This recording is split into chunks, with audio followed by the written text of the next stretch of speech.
ఈ రోజే డౌన్లోడ్ చేయండి. మీ ఫేవరెట్ షోస్ చూడండి. ఒకవేళ వాడు మామూలు వాడయినా అవ్వకపోయినా, వాడు తిరిగొచ్చినా రాకపోయినా, ఈ బిడ్డ భూమ్మీదకొస్తే మాత్రం వారసుడిగా మొత్తం వాడికే కట్టబెడతారు. ఎలాగైనా సరే మనకి ప్రమాదమేనే. కంగారు పడకండి అత్తయ్య. అటు అక్క బావ వాళ్ళు రారు, ఇటు ఈ బిడ్డ కూడా భూమి మీదకి రాదు. ఏం చేస్తావే? చూపిస్తాను పద. పద.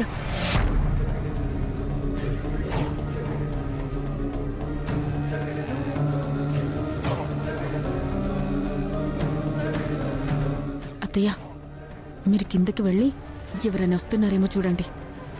అలాగే.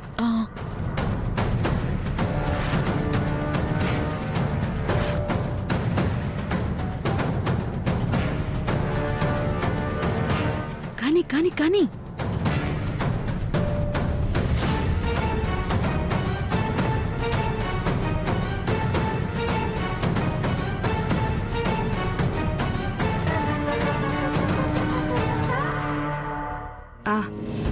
మన ఊరిలో ఆయుర్వేదిక్ హాస్పిటల్లో ఉన్న గురూజీ నెంబర్ ఉంటే ఒక్కసారి చూడమ్మా. ఒకవేళ అక్క గురించి ఆయనకేమైనా తెలిసేమో అడుగుదాం. అలాగే అమ్మా. అవునమ్మా, మర్చిపోయాను. హాల్లోని కింద టీవీ దగ్గర డైరీలో ఉండుంటుంది. నేను వెళ్ళి తీసుకొస్తాను. త్వరగా రా, త్వరగా త్వరగా.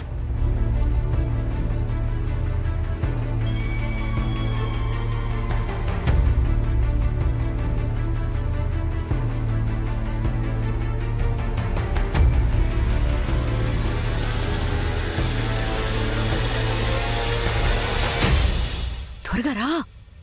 అత్తయ్య పదండి పద పదండి. పద పద పద. రా రా రా రా.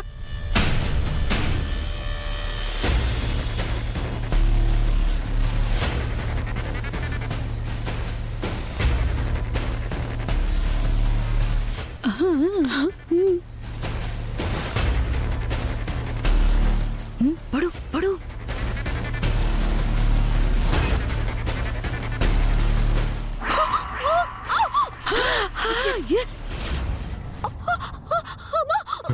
గాయత్రి, గాయత్రి, గాయత్రి. అయ్యో,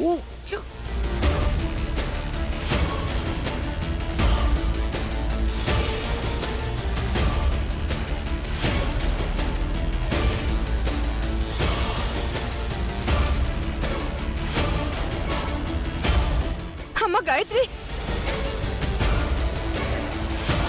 అమ్మ గాయత్రి, ఏమైందమ్మా? నీకేం కాలేదు కదా?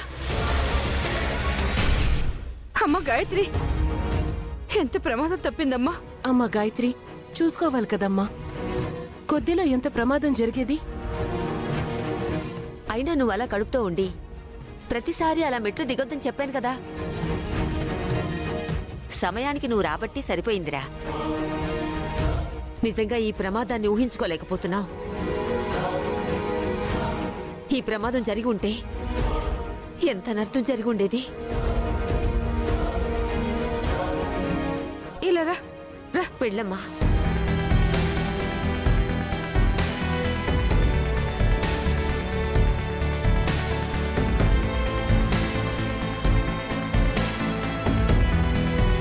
మంచినీళ్ళు తీసుకొస్తానుండమ్మా. ఏం పర్లేదు కదా గాయత్రి?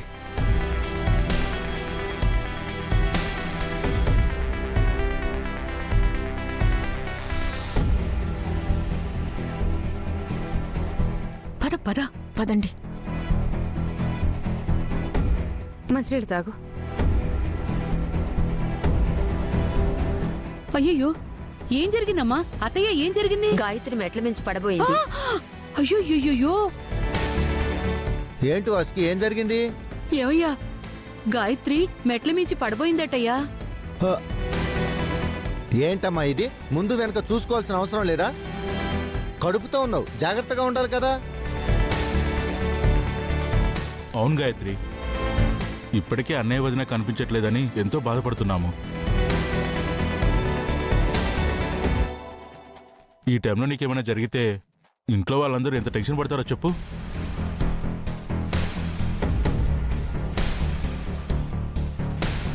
అయినా మెట్ల మీద నూనె పడడం ఏంటి?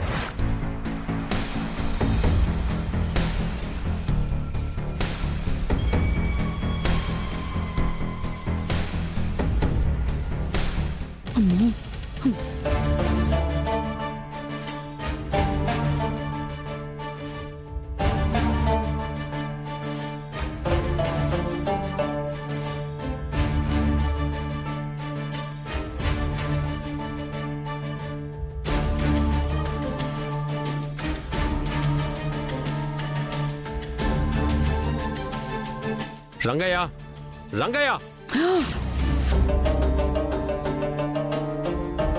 అయ్యా, ఏంటిది?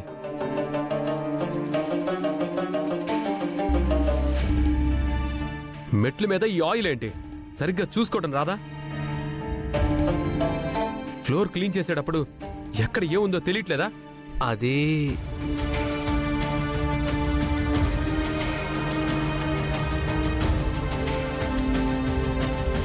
తీసుకో. ఆ, ఏదైనా జరిగితే నీ మీదే వేసుకోవాలి. అలాగే మేడం.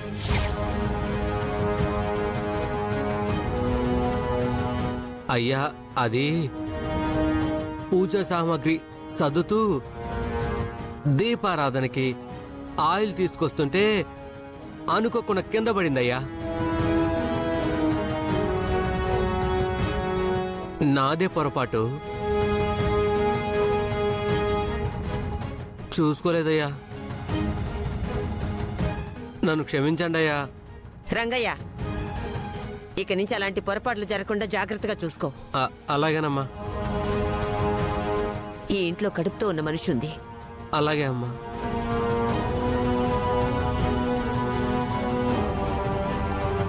వెళ్ళు.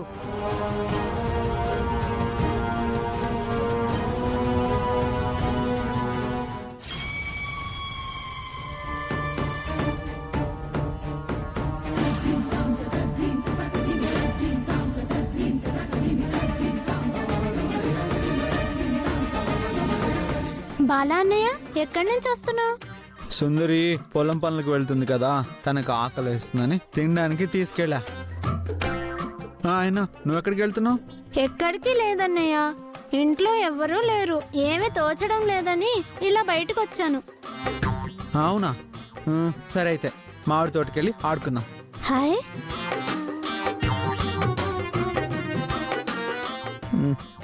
పాప, నా సుందరి ఒకటే కష్టపడుతుంది. నేను పని చేస్తానంటే ఎవ్వరు నాకు పని ఇవ్వట్లేదు. నీకెవరో ఒకరు పనిస్తారులే అన్నయ్య. ఏమో, ఎవరిని అడిగినా పని లేదు అంటున్నారు.